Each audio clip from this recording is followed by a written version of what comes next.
You have successfully joined the webcast. Please stand by. The meeting will begin shortly.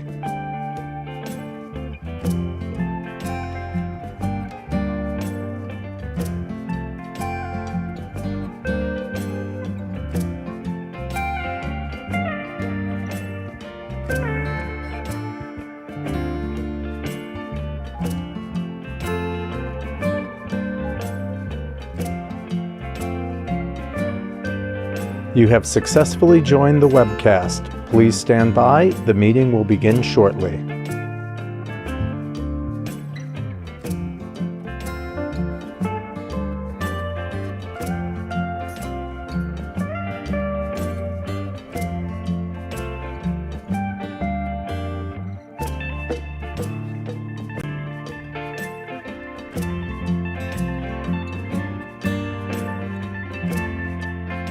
You have successfully joined the webcast. Please stand by. The meeting will begin shortly.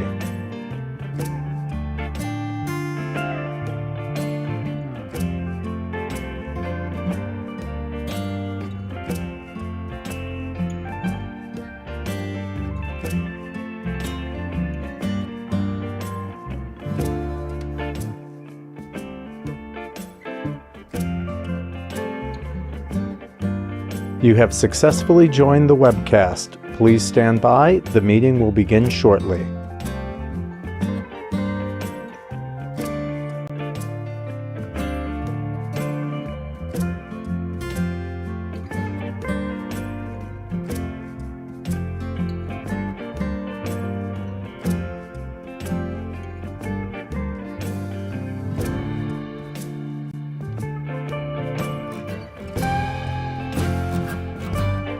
You have successfully joined the webcast. Please stand by. The meeting will begin shortly.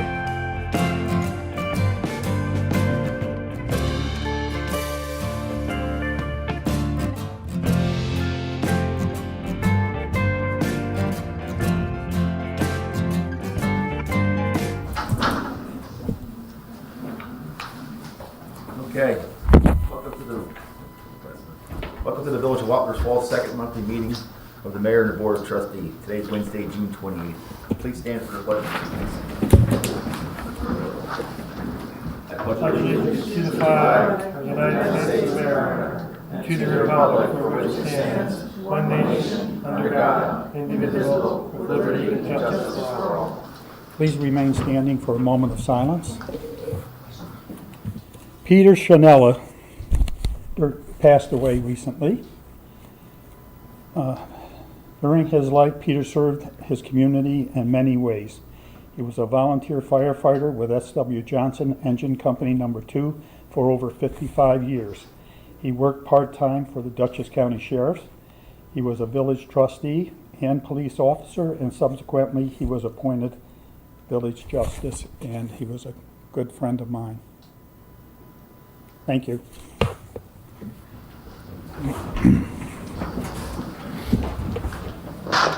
Roll call.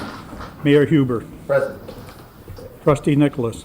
Present. Trustee Tillisack. Present. Trustee Nesnick. Here. Trustee Williams. Here. Trustee Ruffin. Present. Trustee Smith. Here. Village Attorney Lindars. Here. And Brooke. Authorization to pay bills as per approved warrant. I'll make that motion. I'll second. Who's that? Oh.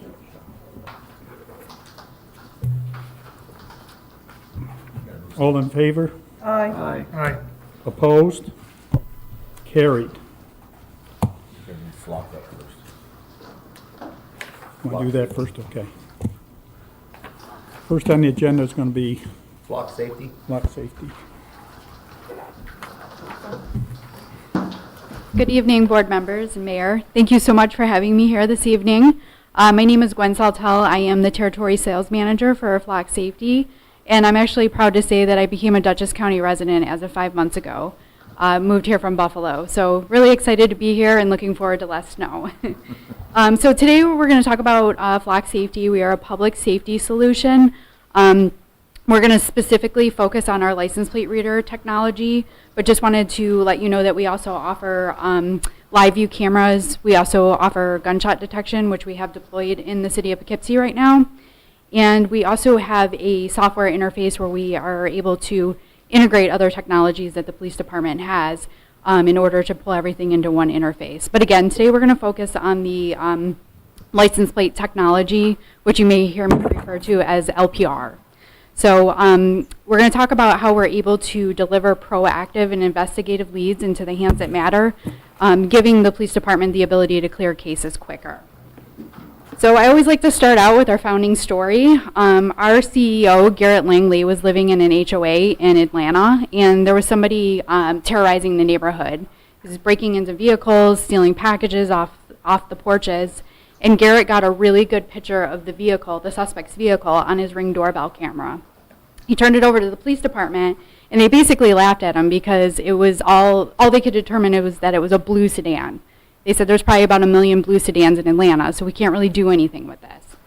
So Garrett said, well, how do we catch this guy? And they recommended that he looked into getting license plate reader cameras for the neighborhood. So he got a quote for $200,000 for 6 cameras, and that did not include the infrastructure that was needed to power the cameras. So Garrett took it upon himself, because he was an electrical engineer, programmed software onto a cell phone, put it in a waterproof box, and slapped it up on a pole. A few days later, he was able to get a really good picture of the vehicle again, but he got the license plate. Turned that information over to the police department. A few days later, they were able to pull the vehicle over, and he was actually tied to a lot of other crimes that were happening in the city. So Garrett realized at that point that there was an opportunity here, and we actually started selling into HOAs. Never had any anticipation of working with law enforcement. But then Cobb County came to us and said, what is this? We need this. So fast forward 5 years later, our biggest core client is law enforcement, but we do have public and private partnerships. We work with thousands of cities across the nation, but we also work with commercial businesses, schools, hospitals, apartment communities, you name it. And it allows the community to work together with the police department in order to help solve crime. So something that we hear consistently is that headcount is down and crime is up. It's kind of a bad combination. So Flock comes in to help provide an additional tool utilizing technology to, again, help clear cases quicker and help build morale by doing so. It also is going to provide objective evidence, which I'll get into a little bit more detail in a second here. And again, just to highlight the fact that we do have public and private partnerships allowing everybody work together to help with the same goal. So this is super helpful because statistics show that 70% of crimes involve a vehicle. So being able to deliver vehicle information into the investigator's hands has been very helpful for solving crimes. And I'll talk about some case studies at the end as well. So I want to tell you what the technology does, like how it works. So they're stationary license plate reader cameras that are typically installed at an intersection, and they're installed and designed to capture the rear of the vehicle. So again, this is where the objective evidence comes in, because it's just capturing the rear of the vehicle. You're not actually seeing a person. And it's going to actually capture the vehicle fingerprint, as we like to call it. The make of the vehicle, the color of the vehicle, if there's a roof rack, a bumper sticker, things of that nature. And then it actually allows investigators to search the system without a license plate if necessary. It's not going to provide any facial recognition. It's not any traffic violation. It's not affiliated with any traffic violations. It doesn't tell you how fast the vehicle is going. It's strictly capturing the rear of the vehicle. I also like to kind of cover what the technology is not. I know I mentioned it's not facial recognition. You'll probably hear me say that 50 times. It's not tied to any personal identifying information. So it's not tied to DMV. It's not tied to Carfax. So investigators need to use systems outside of the Flock system to be able to tie a vehicle to a person. It's, again, not used for traffic enforcement. It's not going to tell you if a vehicle has an expired registration, things like that. That is not what our system is designed to do. Additionally, we have a 30-day retention period. So after 30 days, there is a hard delete of the information. Flock really takes pride in how we handle privacy, and this is one of the ways that we help do that. So how does it help prevent crime? So there's two components to the system. It's going to provide proactive leads to your officers. And what I mean by that is we are synced with NCIC, which is the National Crime Information Center. This is going to alert you anytime somebody enters the village that has a warrant, is here with a stolen vehicle. If there's an amber alert, silver alert, anything of that nature, it'll be in that database and you'll get a notification in real time when a vehicle passes a camera that is in that database. Then there's the investigative piece of the software where investigators can actually go into the system and utilize it to search for a vehicle. So if there was a white pickup truck seen leaving the scene of a crime, they can actually go in and narrow it down by a time frame and be able to potentially get a license plate and more evidence for their case. And the fact of the matter is we've seen a decrease in crime with cities and villages that actually have Flock. And the reason being, I mean, an example is 90% of stolen vehicles that come into the area are typically here to, do another crime. So being able to get an alert when a stolen vehicle comes into town, chances are they're not here to visit their mother, they're here to commit another crime. So being able to get those alerts, being able to, make an arrest for a stolen vehicle could potentially prevent other crimes from happening in your area. And then I think probably the most important thing for elected officials is to understand how we can help protect privacy. And again, this is something that we really focus on here at Flock. We've done it from the beginning and we continue to do so. My favorite piece of it is that you guys own the data. Flock does not have access. We do not sell or share the data. So you guys have control over that. You also have control over who has access to the system and what security roles they have. So that is totally controlled by you. Again, a reminder, there's that 30-day retention period. We found that that's the sweet spot as far as providing enough information to help with investigations, but not have it there long enough for it to become an issue where it's misused. And then it takes the vehicle bias out of the whole situation as well, is using technology to identify the vehicles, to give you the vehicle information. Lastly, I think I already brought this up, it's not tied to any third-party databases, so it would be up to officers to use something outside of the Flock system to be able to identify who that vehicle belongs to. Another thing to mention, anybody that is performing a search within the system does have to put in a reason why they're doing a search, and then it does create an audit trail. So any admins of the system can see who's using the system and why. Again, not facial recognition. There's no predictive policing with the software, not used for traffic enforcement. All of the data is actually stored in, on the AWS cloud. This is the same system that our federal partners use. None of the devices actually have an IP address, which is just an extra layer preventing them from being hacked. And then we have end-to-end encryption. So from the time that the photo is captured, from the time that it's delivered, it's encrypted the whole way through. So lots of different layers to help protect. And another thing to mention is it's not affiliated with your network. So again, there's no way for, even if somebody were to hack the system, they would not be able to have access to your network. And then lastly, we do provide a free and customizable transparency portal, which you can share on your website, which will help communicate to the public what the technology is being used for, the number of searches you're doing, the number of hot list alerts that you're getting, things of that nature. But it's completely customizable, so you are able to be transparent with the public. And then the last thing that I like to do is sum it up with a couple case stories. I could be here all week talking about case studies. That's the best part of my job, is getting to hear some of the things that our technology is able to help with.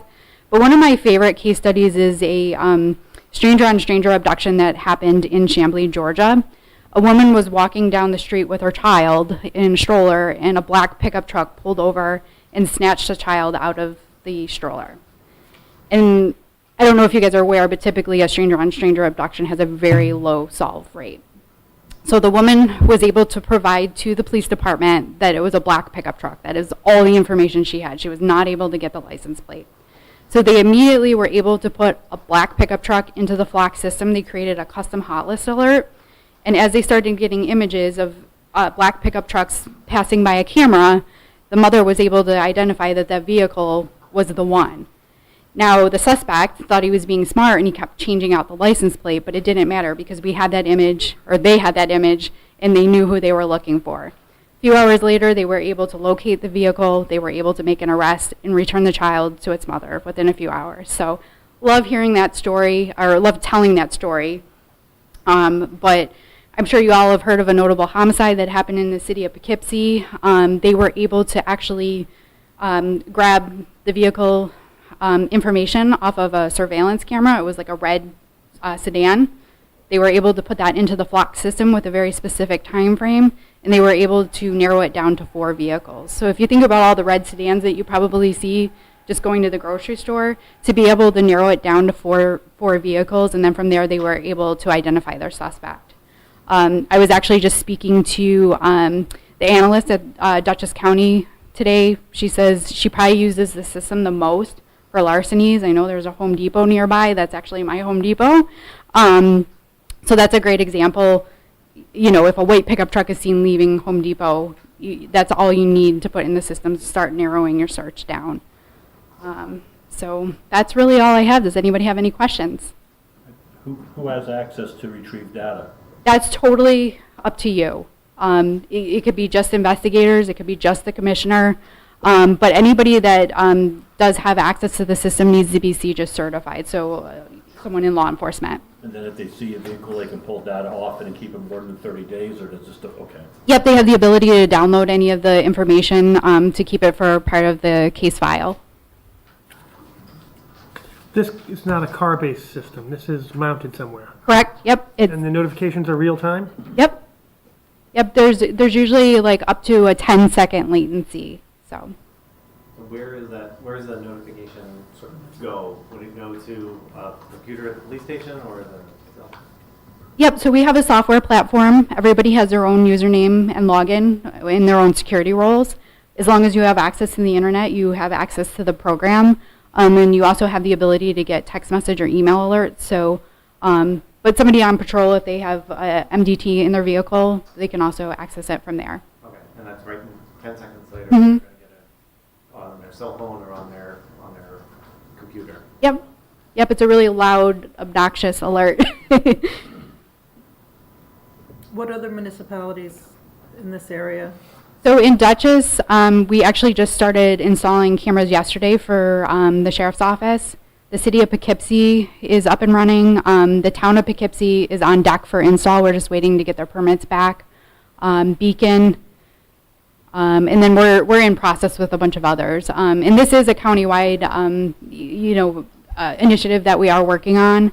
Is there communication anyway between the two sub-towns, or? Yeah, you do have the ability to share access, which is great when you have so many different municipalities in one county. I mean, I even think about Woodbury, which is in Orange County. They were able to find somebody that they were looking for in the city of Poughkeepsie. So having that network effect is awesome, but you have the ability to determine who you're going to share access with. So in the packet, it says that a municipality can request more than a 30-day rolling deletion package. So we could actually request up to like, what, a year, 2 years? Yes, but to do that, we would require a state law or some sort of resolution by elected officials to be able to go beyond that. There is a charge for that. Of course. Yeah, but typically we don't see the need for that. But it is an option if, even down the line you wanted to add that option in.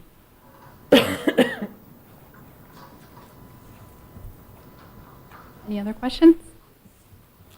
Okay, thank you. All right, thank you. I appreciate you guys hearing me out. Thank you. Welcome to Dutchess County.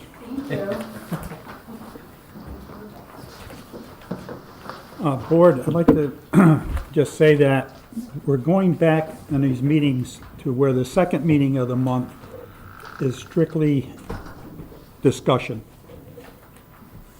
The first meeting of the month will be a voting meeting. So, everything that's going to be discussed tonight is it here or on the agenda, so that everybody has an opportunity between now and the voting in 2 weeks to be up to speed. There were some complaints from folks that they were so shocked they were here, they weren't aware of certain items that the board voted on, so we're going back to where we were several years ago. The second meeting of the month was always discussion, and the first meeting of the month will be voting.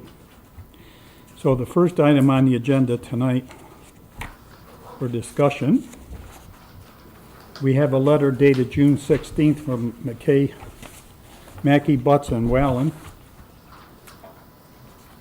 that our attorney, Brooke Youngworth, will be going out on her own business. And the resolution that you'll see there on the front page of the agenda is what you'll be voting on in 2 weeks. I mean, I would interject and ask for you to vote tonight, because otherwise you'll have a lapse in legal counsel for 2 weeks. My last day is on Friday, and then I start on Saturday.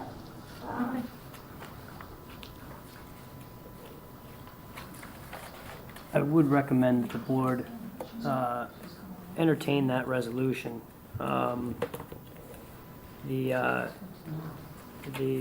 are a number of pending current matters that Brooke has been working on, so to have that lapse right now would be probably not the best.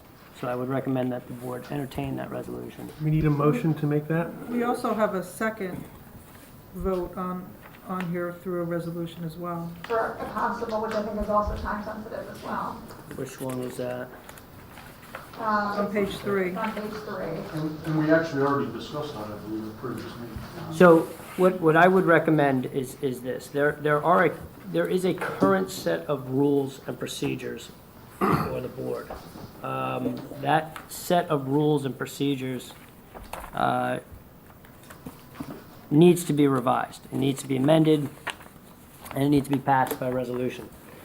And I would recommend that, although the board can, in an effort to start complying with where it wants to be, they can start instituting procedures to do that. But right now you have procedures in place, and I think that we should amend these procedures first as a matter of policy, and then we can abide by the new rules that would be in place. But right now you have a set of rules. Rules of read. Which, So- although haven't really been followed either, but I think for our purposes now, since we've been under a course right now, I think these should be revised and amended before we change course. That's my recommendation to the board. Because this is what's been approved and current.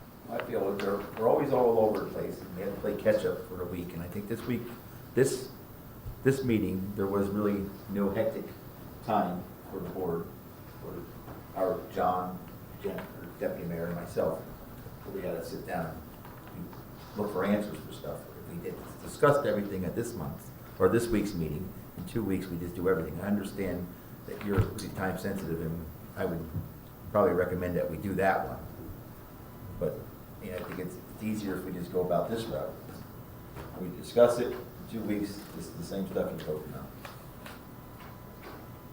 So, do we need a motion to make an exception to the upcoming rules to vote on Brooke today and the constable for this, as an exception because of the time sensitivity of them for today only?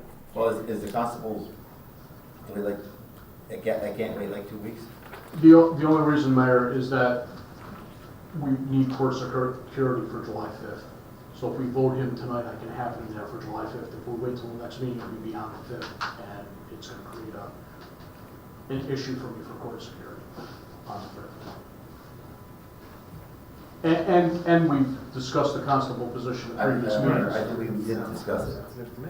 Did you get a letter from the county? Yeah. This is good to go? Yep. And as I said, as you're creating your agendas, right, you set the agenda. So you can create predominantly, at this point in time, discussion items. But items that come up, it doesn't just have to be a workshop meeting where no action can take place. You have time-sensitive matters, these things can take place, but you would have to, we should be amending our rules to set forth what that policy is and how you want it to be, which we don't have in place. Well, also, everything can't be an emergency. Yeah. And I can't believe that we won't have legal counsel. The firm you're working for now will not pick up the counsel. They would still be, your resolution that was passed was me at the firm. So I guess you would still have the firm. I can't represent to you though that, they know any of your matters. If I had known that would maybe be an issue, I would have had my partner here to discuss with you whether he could handle it or not. But to be frank, I'm the only one working on your matters right now, so.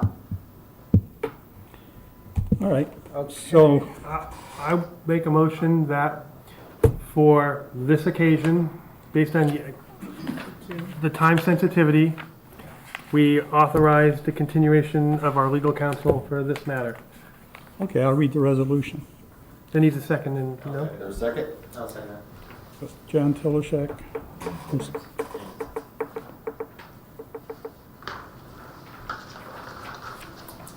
Okay, roll call vote. Mayor, Aye. Trustee Nesnick, Aye. Trustee Smith, No. Trustee Ruffin, Aye. Trustee Tilisak, aye. Trustee Williams, Aye. Trustee Nicholas. Aye. Carried. Okay. Let's do the other one. The following resolution is for a police constable. That was approved through Dutchess County. We got the letter today approving the MSD 222 I submitted about 6 weeks ago, I guess. Can I have a motion? I'll make that motion. Second? I'll second it. Oh. Either one, we said. All right. And we're going to say it's created today.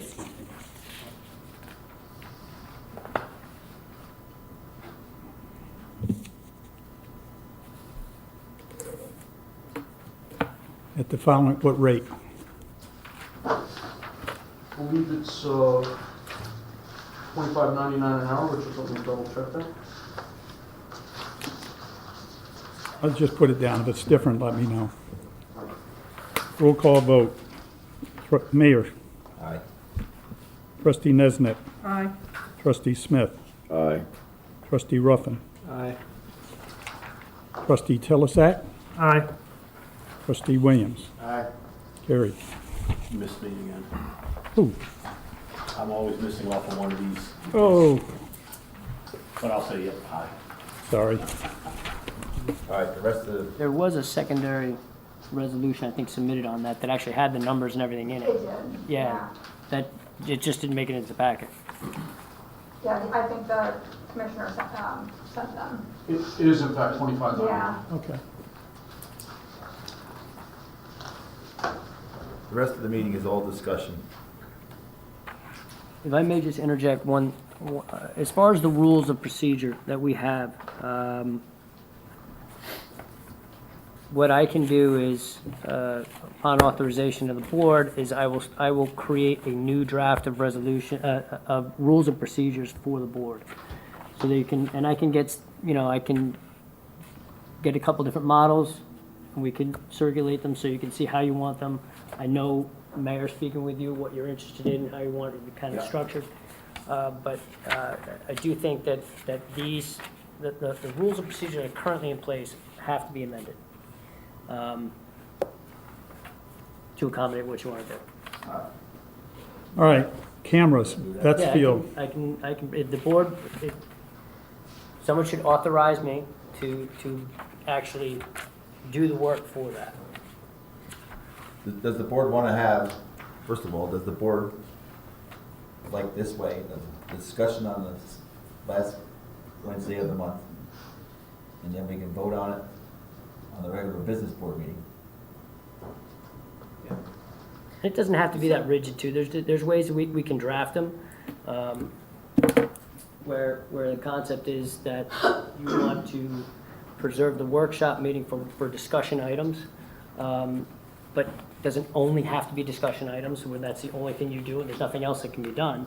But as far as a matter of planning, as far as a matter of getting the documentation in order, notice to the public of items that are occurring through the board, you can keep this procedure in place. And when situations come up like this, when we have things that have to be done, they can still be done. It's just the board is making an effort to keep it.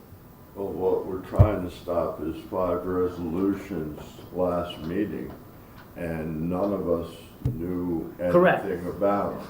Correct. So part of the amendments to the rules would include deadlines for documentation to come in, dates for the agenda to go out. It's a full rules of procedure all the way through for regular meetings, workshop meetings, what the agenda should look like, how the agenda should be made up. I mean, we could do a whole new set of rules, because the current rules you have are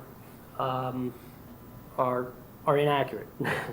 They're inaccurate what the current procedure is. You got 2 business meetings in a month, basically. You can, yeah. And I'm trying to get away from that. Yep. That one business meeting. All right, we need a motion to have attorney in to work on procedures for the board, for the meetings. I'll make that motion. Do a second? I'll second. All in favor? Aye. Opposed? Carried. See what you did? You just had us do a vote on our workshop meeting. I did. Okay. Trustee Chilisak, you spoke with us last meeting about cameras for Vets Field. Right, so for purposes of discussion, I believe we now have the Wi-Fi installed at Vets Field. The estimates for converting the camera that is at Vets Field from only being at that location, being able to stream live to the police department has already been sent out. So everybody's got that. Next meeting, I'd like to move that for a vote. That was 5,500, correct? Thereabouts, yeah. Just about that, right? Okay, I'll put that on the agenda Yeah. for approval. Are there quotes with that? You said you had. There were, the original thing, when it was done last year, there were quotes. This is just an upgrade to make it live stream instead of recording. Okay, but Moving into the police. No, there are not, and I may have misspoken to you. There are 3, last year, we got estimates to put cameras in Vets Field. okay, We installed those cameras, but those cameras were only recording on site rather than streaming to the police department. okay, We made a determination that we believe it would be better if they were live streaming. That upgrade with the same company that installed them is $5,500, roughly. and I would just request that you send me the documentation on that. The estimates? Yeah, Sure. and the new proposal. Yes. You want the original, the original installation? Or just because, or the Just new the proposal? Wi-Fi and the camera. You know, the Wi-Fi Yeah. is going through If you have the Verizon. original, send everything. I don't know that I If have you the don't have it, original. then send But the I'll new send you the new proposal stuff. Yes. of what we're looking to do. Yep. All right, just for the newer board members, at times I receive letters from different, usually law offices, about a 30-day advance notice for premises of existing establishments, restaurants, bar rooms, pizzerias, things like that. And what I do after I get them and timestamp it in, I walk down the hall and I see Brian Murphy, and I ask him, would you have any problem with the establishment selling liquor or whatever they want to do? And he'll say, usually, no problem, I'm aware of it. Then I would come back to the board and I would have it on the agenda for your approval to grant a 30-day notice for advance application to be sent to the, for their liquor license. This letter is from Lorenzo Angelino. That's in this package here, by the way. And it's for, I think, Patsy's No, the hog? Oh, the hog. For wine, beer, and cider, it's about 3/4 of the way down in the second sheet. And then I would ask the board for approval, which I'll put on the agenda for next month, if that's all right. What For- this, for your what this approval. letter is, what this letter is requesting, there's a requirement for the liquor licensing to obtain 30-day advance notice from the municipality in connection with any on-premises alcohol beverage licensing. And what they're seeking to do is submit the application in less than that 30-day period. So they're asking this board to waive essentially the 30-day period so they can submit their application for their liquor license sooner, just to expedite their application process. So that'll be on for your approval in July. I'm in receipt, you know the Cobbler Building up at the top of the hill, Franny Reese Park. There are folks that are interested in fixing that building up so that the village could lease it out. And we have two. Hardy Two Corporation gave us a quote of $10,717 that they would be like the contractor. They would make sure everything that needed to be done, everything that was pointed out by Brian Murphy that needed to be corrected, they would do, such as, for example, side door sidewalk needs to be jackhammered out, removed and repoured. The floor needs to come up about 3 inches, so they'd have to frame it and put a new floor on it.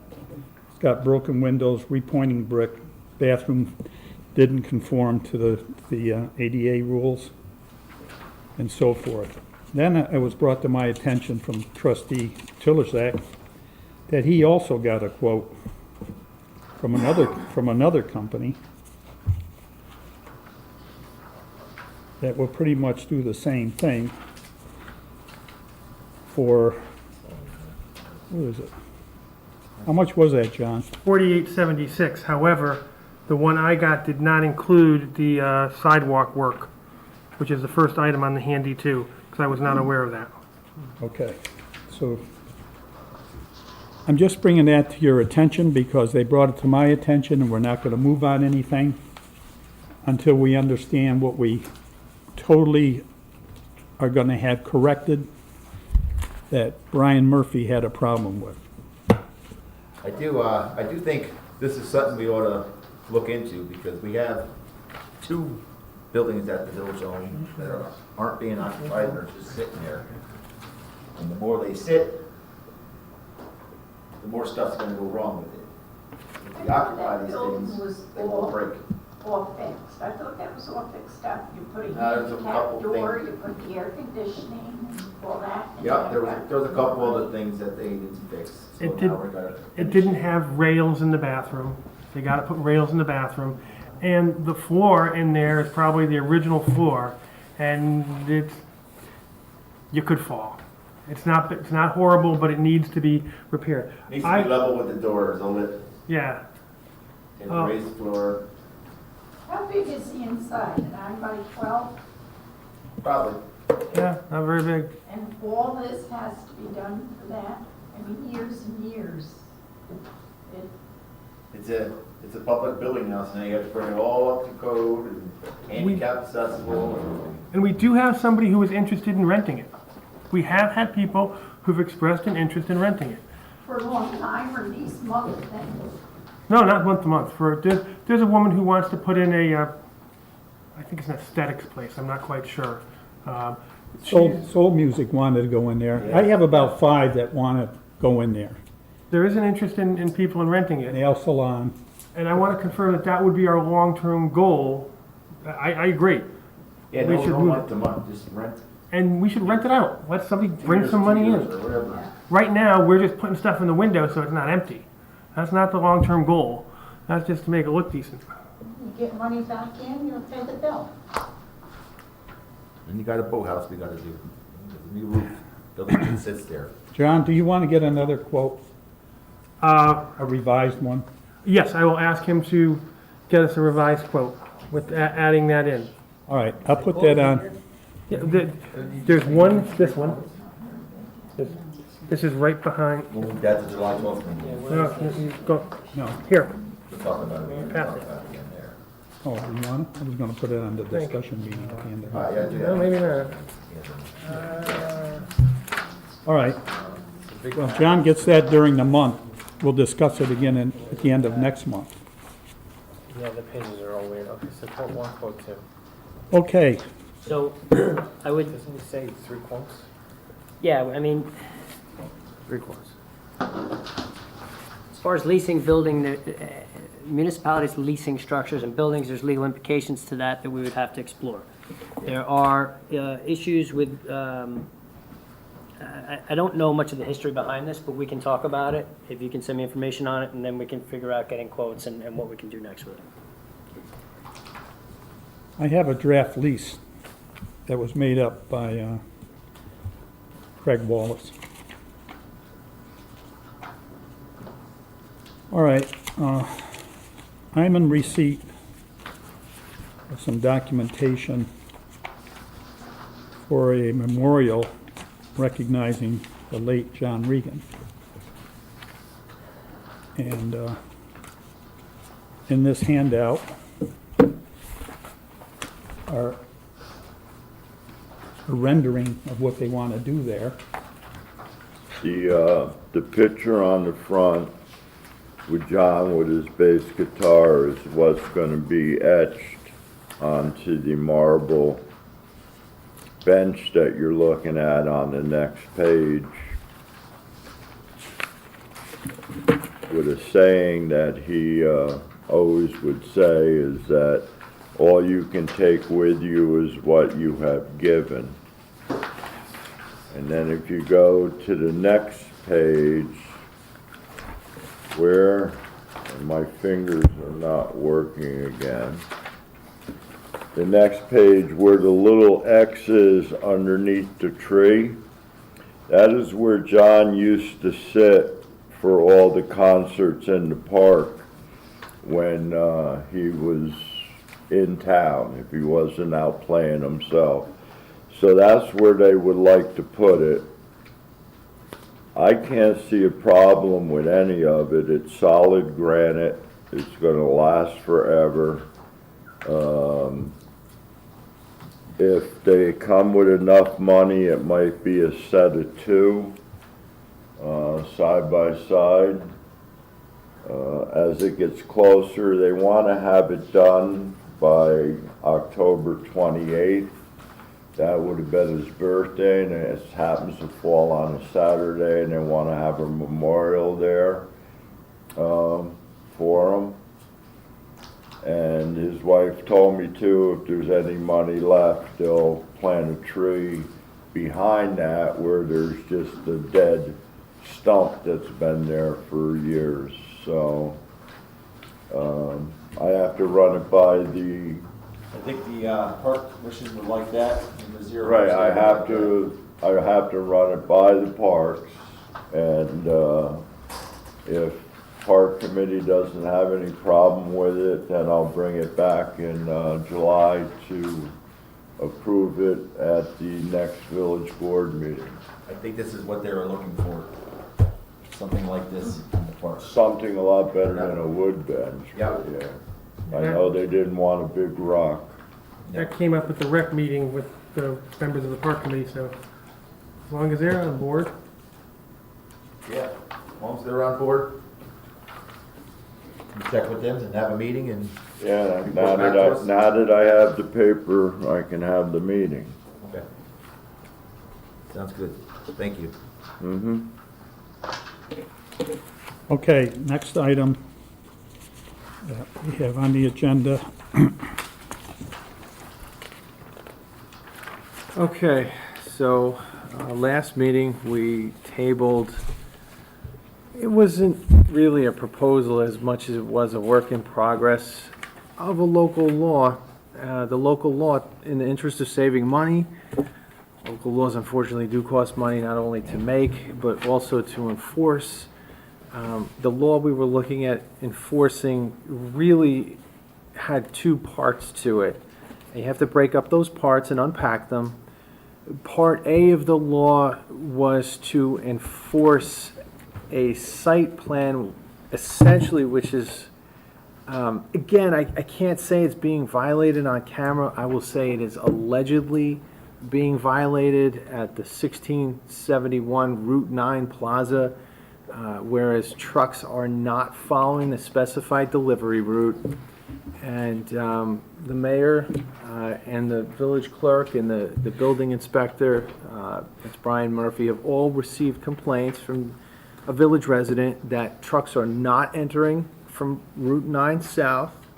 They're entering from North Mizzier and pulling onto his property and causing property damage. Now, we don't, I wasn't shown, and none of the legislative committee nor the mayor was shown any photographic evidence or any video. Maybe we need flock cameras for that or something, but we don't have any video. So as far as what we did as a legislative committee, we went to the property, in the property owner's yard, and, you know, we looked around and we did see evidence of what I will say may have been damage from trucks hitting some upright posts and truck marks on the grass, as did the other members of the legislative committee, which is myself, Mr. Tilichek, and Mr. Nichols at the other end. But again, no photo evidence. So we reviewed the site plan for 1671 with the building inspector. We received, by the way, a lot of cooperation from our attorney Linders, from Brian Murphy, the building inspector, and from Paul Italiano, the commissioner. We even received a lot of help and cooperation from, Officer Farrell. Everybody was very involved in trying to get us where we need to be. So we see evidence, we see that possibly a site plan isn't being followed, and upon the attorney's recommendation, rather than make a costly local law, which really penalizes us, the people living in the village, because now we have to create the local law, support the local law, and pay for traffic enforcement for times where delivery trucks are unknown when they're going to be delivering. It doesn't make sense, unfortunately. So the legislative committee is going to take that portion of the local law out, and next meeting, the legislative committee is actually going to make a motion that we want the attorney to work with our building department to do what we should be doing and put the business owner on notice of their violation. They're the ones, the business owners and the landlords, that have agreed to do things for the village, and they're just not doing them, apparently. I can't say 100% because I don't have photo evidence, but I will say it is alleged and there is possible evidence of wrongdoing, okay? That's it. But why penalize us and make us pay for more traffic enforcement or local laws or something like that, where the attorney can put them on notice and issue an order of remedy or whatnot, and we can actually leverage that. What's your feeling on that? I can work with Brian Murphy on avenues where we can try to correct or at least address the complaint that came in. So part 2 of the parking law, now we were going to do this in salami slices. We received a 3-page report from Officer Farrell noting discrepancies in our parking law. Now, you remember last meeting, Charlie Ferry was here, and thank you, Charlie Ferry. He had said in the meeting that certain parking laws were in place in the village code. So actually, we did a deep dive into that, myself and John Karge.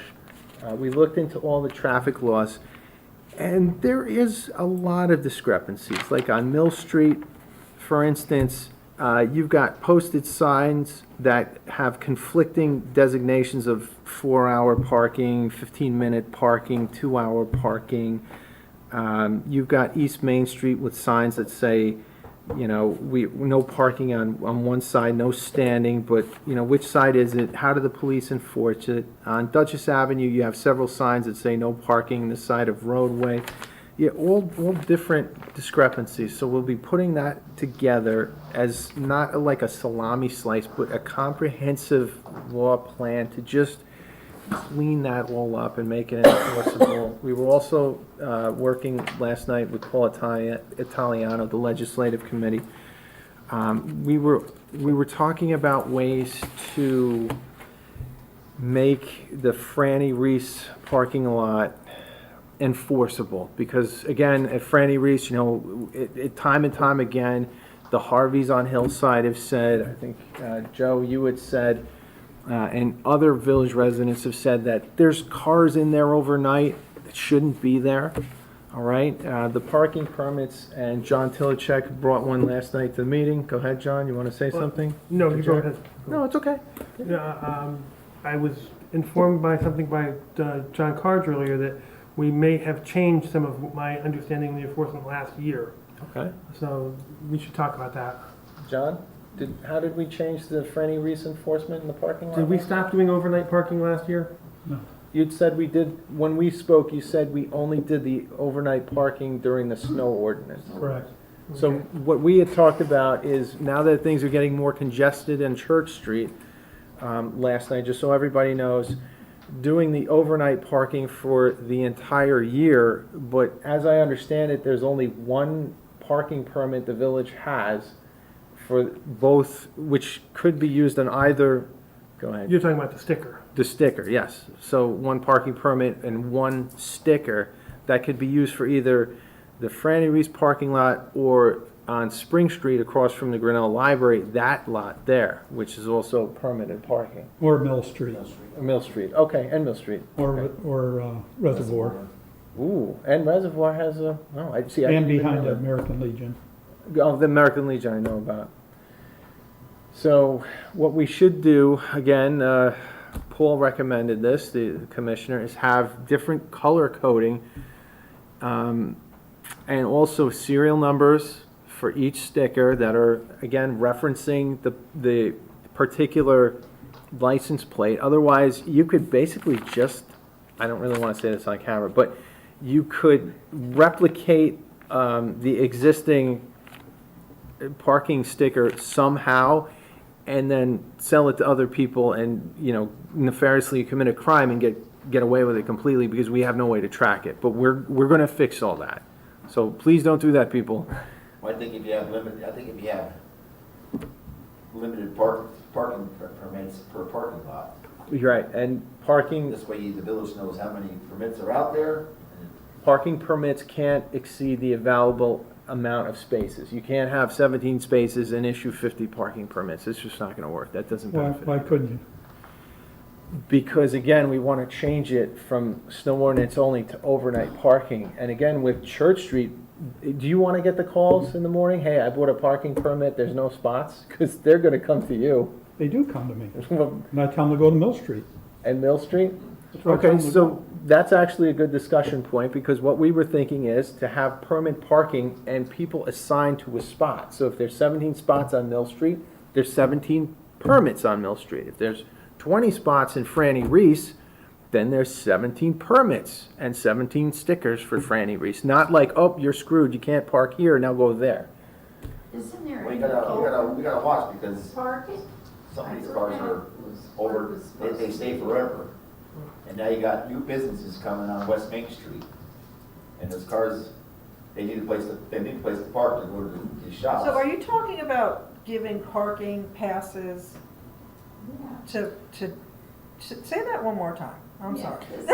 It's complicated. It's- because if it's somebody very comes to complicated. shop or goes into the hog or something, Well, let me, can't they? Overnight park there? parking, overnight parking. So you're going to shop, then go shop. But it has to be overnight. if You somebody- can't, they can't stay overnight Can't all leave day your long. car there overnight. you're really missing Can't the leave point. your car there overnight, or you can leave your car there overnight? If you have a parking permit, you can leave your car there overnight. From what time to what time? Yeah. That has to be this is- established. Hang on, the clerk's got an answer.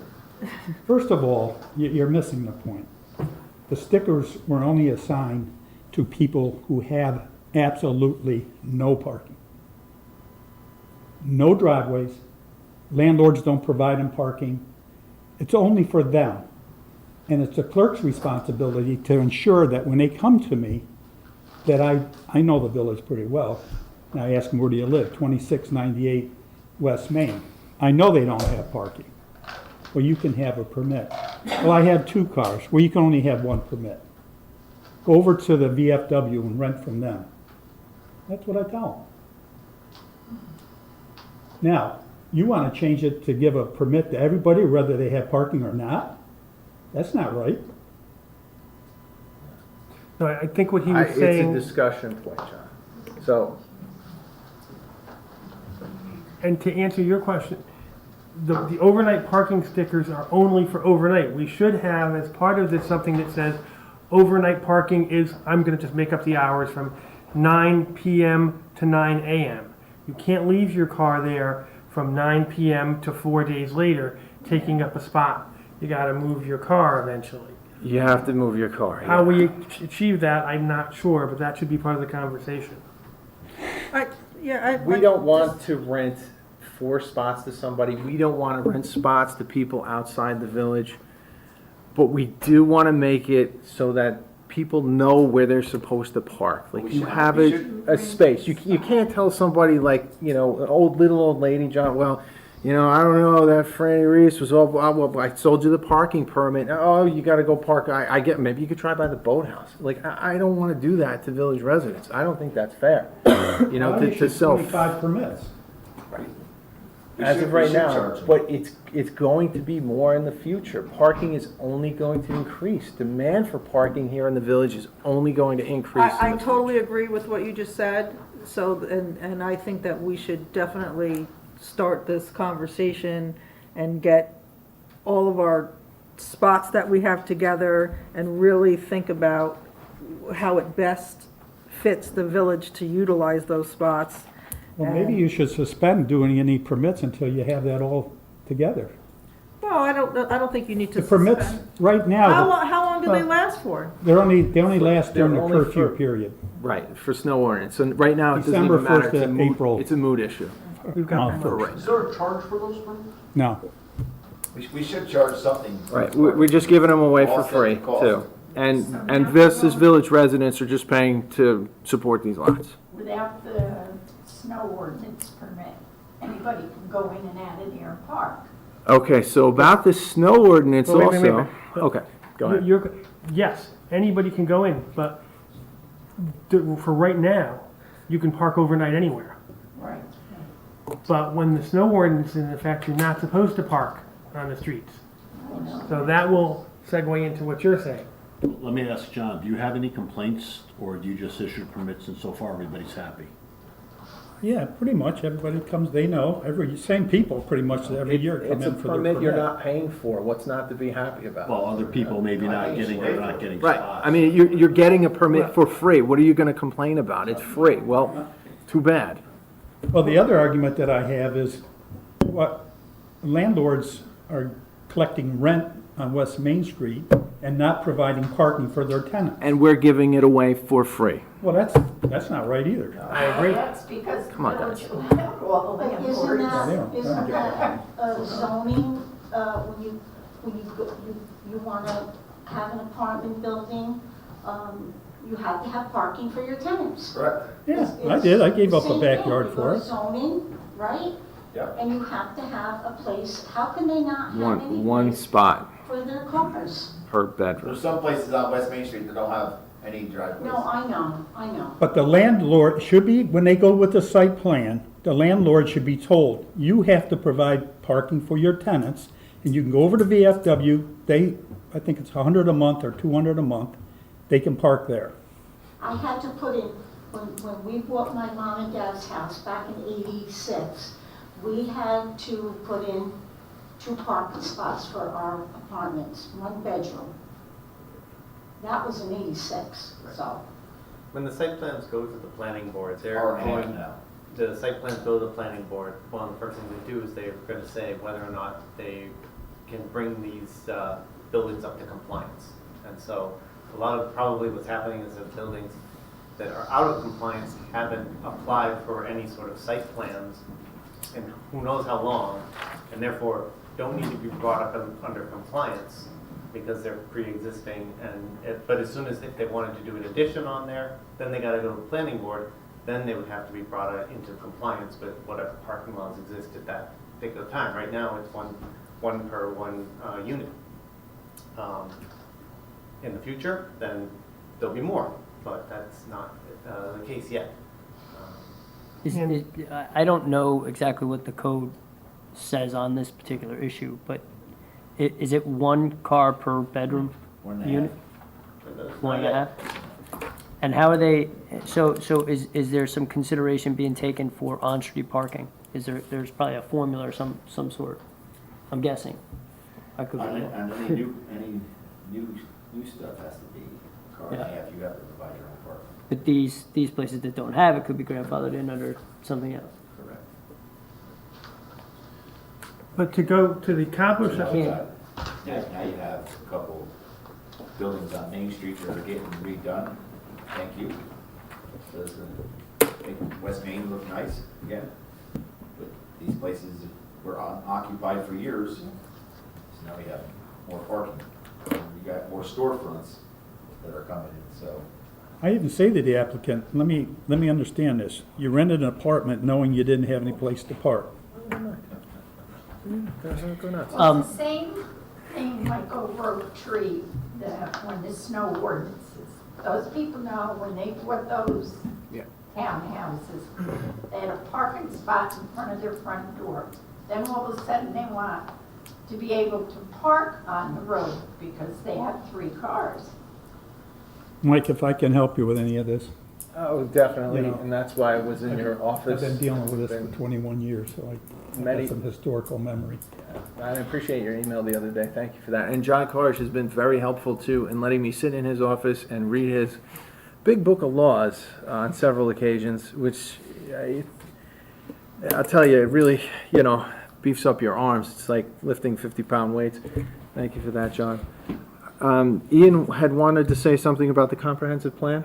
Well, so within this meeting, we had a lot of discussions about parking, how to resolve parking issues, and there's parking issues that's kind of a pervasive issue throughout the village.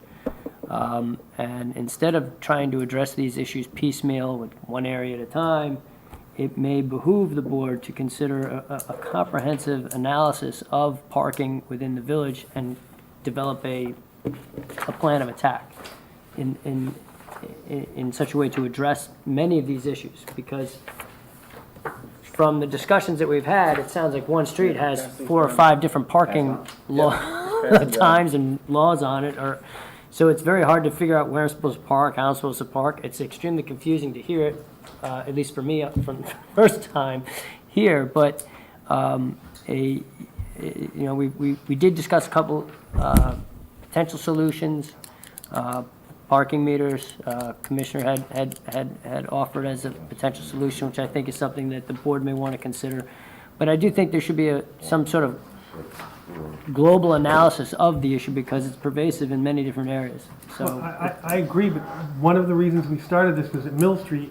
The daycare pointed out that she was having issues. I believe she came to a meeting. She had a specific issue. Some of these are really larger issues. I don't know that we can do them all, but maybe in a couple of big bites instead of everyone individually. Let's see what we can tackle first. Yeah. The board has a report, and it's an internal report. I'm not going to hand it out to the public, but it was provided by Officer Farrell, where she took apart a lot of the laws and actually provided the police committee with conflicts and issues with our current laws and current postings. So this serves as a groundwork, thank you, Officer Farrell, to go through and really tackle things from the eyes of a police officer, which is very helpful, because I'm telling you, as a trustee, you see it one way, but when you talk to the police officers, they'll tell you, man, we can't enforce this, we can't do this, you need to change this. Good idea, but you're off target. And they've been very helpful, the officers. As a resident, you see it another way. Yeah, it's true. With a bias. So one thing that Mayor Huber, do you want to say about your thoughts on snow ordinance that would you have us looking into, or would you? I don't want to put words in your mouth. I was talking to a couple investors, and I kind of somewhat agree with them, that we have a snow ordinance in effect in December and ends in April. So we really don't get that much snow anymore like we used to back in the day. I mean, this year was kind of a light winter.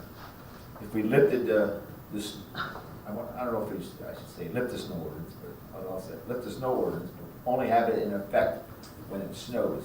Now, I did look up in some places, the ordinance will be in effect 24 hours before the storm and 24 hours after the storm. So you can park your car on the streets, but within the day before and the day after, you can't. You know, so. That's not gonna work. You know, because if you give somebody, you tell them, well, here, park. And they get plowed in. Yeah, but that doesn't work well. Yeah.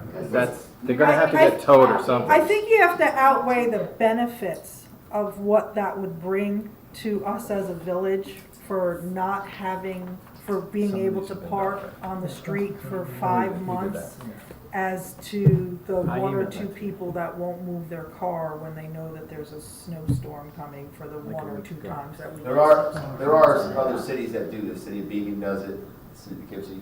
Cold Spring. Yep, go ahead. If I could. We discussed this last night, and it was brought up that they do this in Cold Spring. Yep. And my new sergeant actually works down in Cold Spring, so I asked him how they did it when I got back last night after our meeting. And the way they do it down there is they actually do, they do what I believe is a robocall. When we had this morning, I had an opportunity to go over our new phone system. And I specifically asked this question. Instead of a robocall, what we would set up is on a phone tree line, people could call in, and so that they're not bothering the dispatcher, we would have a recorded message if there's snow forecast, if the snow ordinance was in effect or not. So I think that might streamline this whole process for you. We could do away with the snow ordinance, only have it in effect when we have a predicted storm, and then we would put the message on the phone. People would call the number. We could put signage in the village at the entrances to the village where we have the snow ordinance sign that has the number on it. They would call that number, and there would be a recorded message in there that you can't park on the street between this time and that time. And I think that might alleviate a lot of this problem. Because you are absolutely right. I mean, last year I think we had 2 plowable storms, and the rest of the winter people could have parked on the street. Yeah. So that's something that the police department can offer to help alleviate this problem.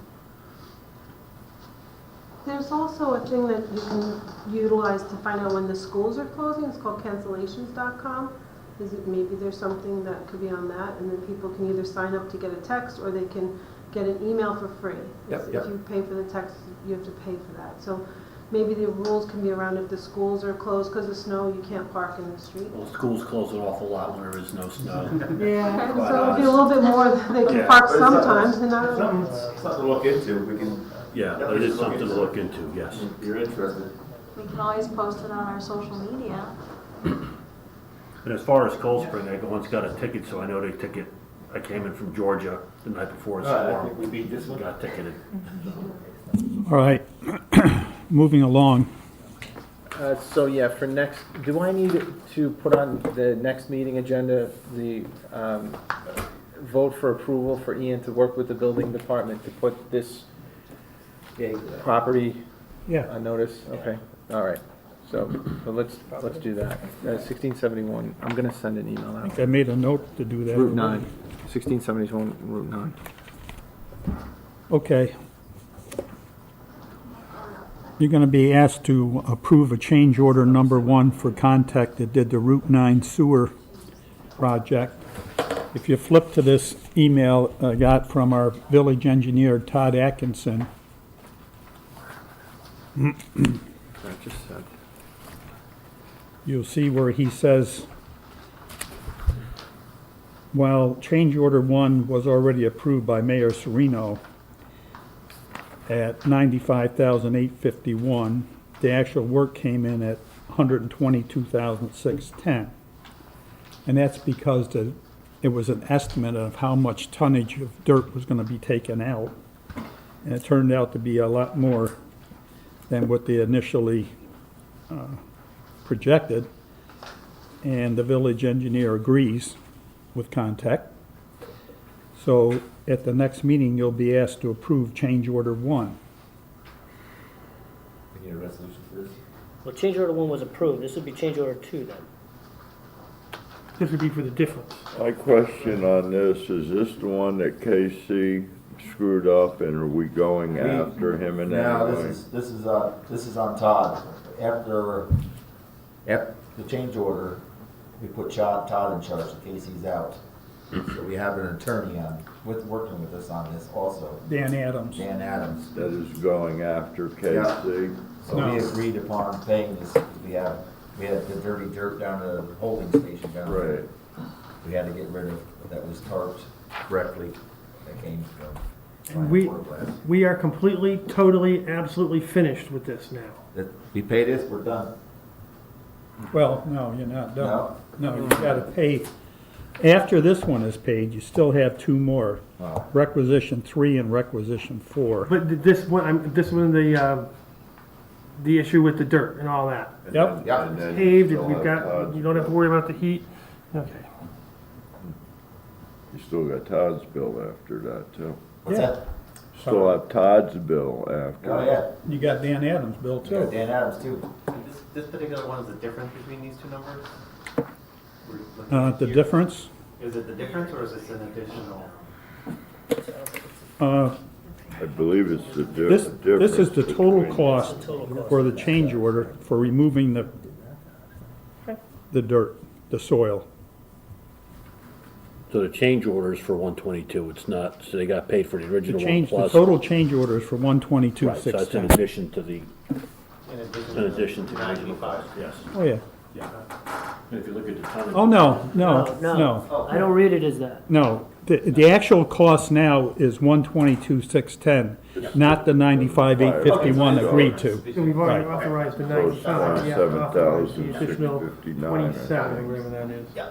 Yeah. So this will be on for approval in 2 weeks. Okay.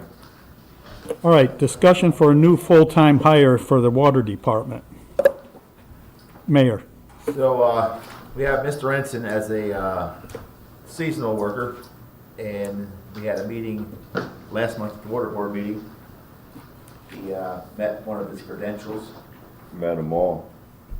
and we wanna move him from seasonal to full-time. So I wanna discuss this today, and on July 12th meeting, we wanna hire him, so we need a resolution from Mr. Ensign. If you want to discuss any of his qualifications or anything like that, I would do that in executive session, but if you want to talk about like salary, that you can do in open session. Well, the salary would be what he makes today, Right. he said. So, but yeah, if you want to talk about anything other than the monetary considerations of hiring, it should be an executive session just to maintain his privacy. If we have questions, do we have to move that to executive, or will it just automatically go to executive? We could talk about it. I would vote to move it to executive, and then when you come out of executive, if you were going to do a vote, then you could do a vote. But it We're sounds not like you're voting voting today, today. We're not voting Yeah, you're today, not but- voting today yeah. anyway. But if we did have a question, we could talk about it You in can talk about it in executive. executive session. Okay, so that'll be on for July 12th, please. 12th, okay. May I make a brief statement on that? Yes. It's not about this individual, but it is about a water issue. This past Saturday, we had a situation where there was a broken water pipe that somebody broke, a resident broke. The highway water guys showed up, fixed it, they did a fabulous job. There were 5 people who had no water on a Saturday. It was hot. In the rain. In the rain. In the rain. They showed up, they did what had to be done, kudos to them. Wouldn't happen if he was here, would it? And no, it was on Walked right over there, Prospect. spent all day out there in the I told rain. him, He worked in the rain, they worked hard at that job. told the mayor that. Yep. Poor Yeah, guy. he was there too. All right, the next 2 items we already talked about, the traffic cameras and the boathouse rental. The next one is bloodborne pathogens exposure control plan. I asked our attorney to look it over, we're gonna need to adopt that plan, and there's a sizable amount of work that has to be done within that plan. It's in here, by the way. If you get time, you don't have to read it now, but there's a lot to it. I'll be working on it as the safety manager, and I'll work with my team too. They got people who gotta get hepatitis shots. The village will pay for those shots. So there's a whole lot to it. So I'll be working on it with Brooke, and I'll probably ask for a resolution like August. You can make it part of your handbook then. Good, good. What's driving that, John? It's just safety for the employees. Yeah, it's like OSHA requirements. And it's like sexual harassment that's mandatory every year. This is gonna be mandatory every year. Workplace violence, all of that stuff are all mandatory classes that each and every employee has to take every year. So this is starting to turn in to be a pretty big program for me. Eventually, the board, the village may want to even have somebody assigned to do just safety Do we get the OSHA sheets? when the guy retires. I've been doing it for quite a while, but we'll see how it You're gonna goes. retire No. someday, Someday, ever? someday. Are they taking you out feet first too? No. So I just wanted to update you on that, so you all know what's going on with that. It's going to be a sizable amount of effort. Good work. As you look through that, you'll see. Thank you. Good work. Thank you. Discussion to hire a part-time deputy court clerk at $18.43 an hour. That'll be on the agenda for next month. We'll need a resolution for that, correct? And you can do that? I can do that for you. Okay. Can you work with Jamie Lynn on that? She has all the details. Good, thank you. I was presented with a resignation from a highway laborer. I put it on for discussion because I don't know how else you would. Everything that's going to be voted on next month, I put on this agenda for discussion. So I guess so you're aware of it. Okay? Security, Well, on that issue, there should be another resolution for the resignation. To accept the resignation. Correct. Right, and if you want to talk about anything in particular with respect to the resignation, you can do that executive session to protect the employee's privacy. so you're going to do resolutions for resignations also. We should put an ad in. Yeah, you should. You're supposed to. We should put an ad in the Southern Dutchess News to replace him. That'd take a board vote. Yeah, we'll do that in July meeting. Do John that. says he can get by, so we'll see how it goes. Replacing Zach, Yeah. he says he can, we'll see. I have a question. What if you don't accept this resignation? If it's just a formality, We'll make sure accept it it. goes off the We'll accept it. Because I wouldn't. All right, so Brooke, you're going to work on that too. Okay, so I'm going to leave that on for next 2 weeks. All right, and the last printed item on our agenda is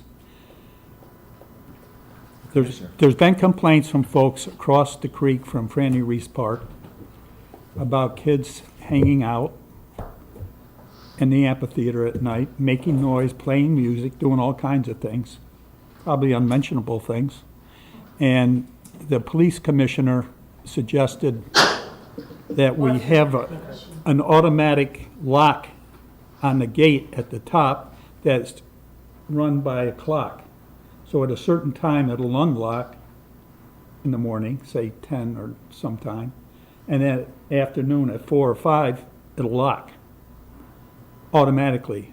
Now, the people that are down there, when the door slams shut and locks, I don't know how they're gonna get out, but, It ain't that high of a gate, is it? Yeah.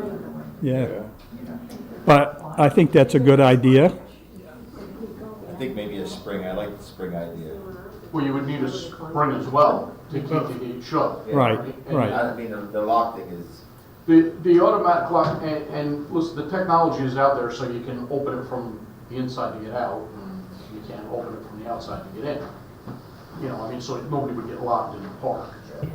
And the other side of that is the remote camera, like we just discussed for Vets Field, to do that down there as well, because it is a remote area that's difficult to patrol without getting out and walking down there. But they can go up to the School Street location, and look over the wall. Well, that's where we were discussing putting the camera. Could they put a camera on the back of Johnson's overhang? That'd be perfect. Because I'm sure Johnson's has Wi-Fi, I would imagine. That would be a perfect location. Bill gets paid. And actually, this flock system that we talked about earlier will do just that as well. So that was the part of the presentation that you didn't hear. So is this something the Parks Committee is gonna? I'll bring it Okay. up. Yep. Okay. All right, that concludes the printed portion of the agenda. Mayor, did you want to open it up to your board? Yeah, anything from the board? Just one question. At last board meeting, we had spoken about advertising for deputy building inspector, and then there was some Oh, yeah, some squabble about that. fluffle about, you know, the advertised pay rate and whatnot. Where are we with that? All right, I wrote the, I wrote the ad for the paper Right. that I've used several times. And then I was advised to send it to Brooke to look over, so I gave it to Lori. I revised Lori's it, handling yeah. that now. Yeah, And I now, revised it, but it does need additional information, like the pay rate or if there's a minimum maximum salary. So just some very basic things that need to be added to it. Salary max, okay. That's it? Okay, so we'll follow up on that later. And then do we want to put it on the agenda for approval at the next? We already approved it. We already approved it? It's already approved. We It's, just need to put it in the paper. I think then it's a matter of just budgeting, so we'll have to figure that out internally, whether it's pay rate or salary, what we adjust. But I think some of the board members were under the impression that we were looking for somebody with no experience, but unfortunately, where we are in the village, somebody with no experience, we're not gonna be able to really train them and utilize them in a part-time position. We need somebody with experience, maybe pay them more and give them less hours or something, but at least get them started so we can get I agree. more enforcement. That department needs Yeah. some help. I mean, you can. You got one you can guy, really and he's widen- out for a week, and nothing gets done for an entire week. Do you know what I mean? That's not reasonable. Yeah, oh, jeez. Yeah. Mr. Marshall It- called me tonight. It needs to get done. I mean, we're really screwing up as a board if we don't get that done so we can get somebody out and inspecting properties. You know, this should have been done. how long, when will you be able to get that to me? Well, I need the board to decide what the range is. So you have to vote on what the salary, you want the salary range. So can't you just put a phrase in there, say, a salary will be based on? Commensurate with experience. Experience? No, so New York State now has like pay transparency laws. So go big range, go maybe $18 to $35 and see, can you do something like that? It's whatever you're talking. 18 to 35, sure, Okay. just do it. I can't make the decision, but you can, yeah. Sounds good. Do we need a vote? We don't need a vote for that, right? Because we won't vote already today. proved this. You wanna vote on it? I don't care. We Well, don't he's the vote today. lawyer. Which should have been done already. Yeah. So we've already approved it All right. based on Brooke's review of it. Brooke can actually make the amendment in there and then circulate that to the board and that can get published. Yeah. All right. Thank you. John? We had a recreation meeting on Monday. We have two people who volunteered to be on the recreation committee. Jackie Mueller, who is here now, and Helen Tilichak. I present their names for the board. We'll vote them on at the next meeting. Concerts are going to be starting in July 14th. Look forward to seeing board members, residents there. And I would ask everybody, we went over to once again review the boathouse stuff that went out for the cost of renting it. At least we have a 3-season occupancy, so at least we can use it for the 3 seasons. Yep, yep. How Anybody else before we go to public? did the boathouse stuff go out? What? It was emailed some time ago. I can re-email you. Email. Email? Yeah, email you? I didn't get one today, no. They're in Craig. I'll send it to you again. He told me he has it. Yes, first of all, I want to thank the board for doing the road on Allen Street. and including us at the end of Adams. However, there is a couple issues. Monday night, one of my neighbors was very, very flooded. He went into his garage. I called Tommy. Tommy came over, and my other neighbor had a pump and was pumping it into my yard to relieve it. And the village, Tommy called his crew. They came with a backhoe, the trucks. I mean, it was, Monday it was pouring. Yep. It was pouring. And I know they're going to be fixing, they're working on everything, but, I just want to thank everybody and the village crew. They really did some job. They do some good work out there. They do.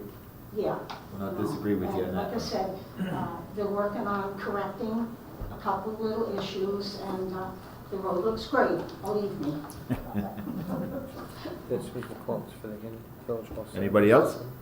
Commissioner? In the face of being fully transparent to the board, I just want to let you know for discussion that next month I'm going to be bringing forth a name to hire as a police dispatcher in the police department. We've done a full background investigation, and the person came back fine. There's no issues that I would see would prevent them from taking that job. But in the matter of being transparent, I just want to let you know that it is Trustee Niznik's son-in-law. So I want you to have that in mind when I bring it up to vote on it next week. There was no influence by Trustee Niznik or anybody else for me to recommend the hiring, but he applied like everybody else, was interviewed and background checked and everything just like any other applicant. Everything came back fine. I'm going to recommend him to be hired at the starting salary rate. So I just want to make it transparent that there was no favoritism or anything in any Full-time or influence there. part-time? Part-time police dispatcher. So that's all I have. We need a resolution. Yeah, I'll get with work on the resolution. I have a question, and I'm not sure if this is where I ask it, but I'll ask. So we purchased the building on Market Street, and it so happens that there is parking all along that street, and at night there's a lot of people going in the restaurants, the bars, whatever. So last week, or maybe it was the Friday before, I came back from shopping and I went to pull into the driveway and somebody else's car was there. So I called the police, but I don't want to have to keep calling the police. Where are you located? 3 Market Street. So they're like in our driveway, like on the parking pad, not just blocking the driveway because maybe they ran in someplace. And they came out after we had already called, and I gave the the license plate number. The officer was really nice. He got there fast. But now the guy was like really belligerent and mad at me for calling the police. But what are you supposed to do with that? Like, is there rules about what I could do to stop people from parking in the parking pad? And actually, they also are coming into that parking pad to look at the falls, which I know the falls are beautiful. Yeah. They want to see it. But they're like even going as far as climbing over the private property sign into the backyard and sitting on the lawn furniture. Yeah.